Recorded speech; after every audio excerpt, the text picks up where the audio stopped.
Hey, welcome back to another Disney Dreamlight Valley speed build. My name is Rose if you're new. So I decided to get out of my comfort zone and work on a fairy core build. Now this happened because I didn't know exactly what fairy core was. I saw photos with flowers and depictions of fairy tale like things and fairies, but I still wasn't sure. I ended up looking up inspo and the definition and was like, you know what, we're gonna try this. It's time to switch things up a bit, and I decided the Forgotten Lands was the perfect place for this because it feels too dark most of the time. I wanted to make it cheerful and brighten up the place, so this is sort of where the Rift in Time expansion comes in clutch, because without it, I wouldn't have access to those neon flowers that only grow in the Ancient Landing area. You're gonna notice things that I would probably say don't go together most of the time, like the neon palm trees with orange bushes and pink neon flowers that probably only belong on Dazzle Beach, but I was like, they're neon, so let's use them anyway. I searched through the entire inventory for this one, y'all, because I wanted it to feel special and bright. But the real magic for this build happens when you switch the time to evening. Like, everything lights up and glows. I feel like you're really gonna like this because it's just a wonderland. Quick note, I did start work, so my schedule is a bit wonky. I'm switching up my upload days from Friday to Tuesday, and I won't be streaming as much, although I do want to be live for the Life is Strange double exposure game coming soon. It releases October 29th, and I've been living for the moment that I can play it. I also have been playing this new game called Tiny Glade, and if you're a fan of cozy games, I'm sure you've heard of it or seen speed builds on YouTube. I decided within 24 hours of purchasing and downloading the game that I was going to build Winterfell, and that's crazy because I was still learning the game and I had no idea what I was doing. I felt proud anyway because I built it. I might redo it once I feel more comfortable with the game mechanics. Even in The Sims, using the terrain tool was completely terrifying, so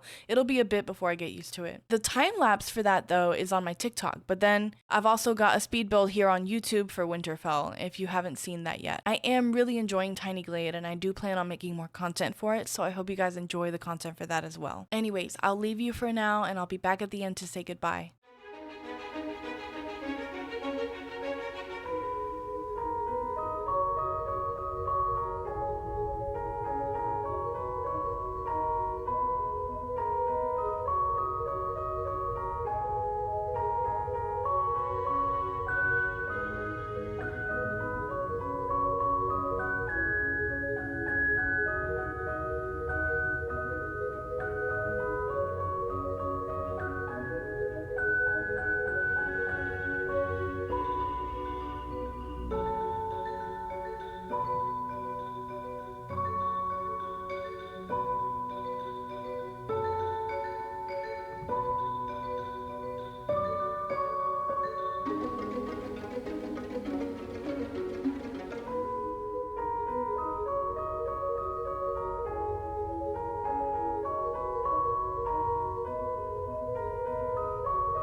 Look at the colors, it's popping, it's bright and happy, and that's exactly the vibe I wanted. I hope you guys enjoyed this build as much as I do. Let me know which biome is your favorite to decorate, and I'll see you guys on the next video. Until then, mischief managed.